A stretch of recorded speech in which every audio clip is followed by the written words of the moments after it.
Hi, I'm Angela, and I am a leader. In today's reading from Romans chapter 9, verses 1 through 13, we see God's sovereignty in the elect.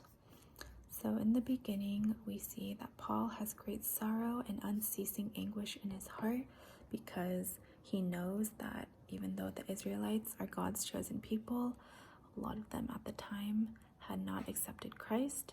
So just because you were born into an Israelite family did not guarantee your salvation.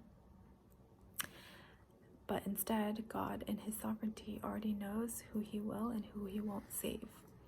In verses 11 through 13, we see that before either of them were born, God had already chosen Jacob over Esau. Just like with their dad Isaac, before Isaac was even born, God had already chosen to give the birthright to Isaac over Ishmael.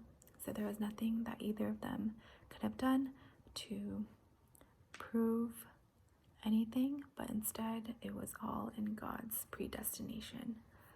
So God will establish a covenant with whoever he wants to. I think that can be comforting to us in knowing that if God wants us to be a part of his kingdom, then he will.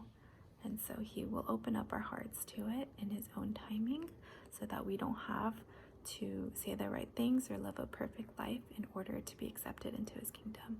And even in sharing the gospel with others, God will use us, but we can't do anything in our own power to save others. So we can just trust in his timing and his goodness for his people to accept him.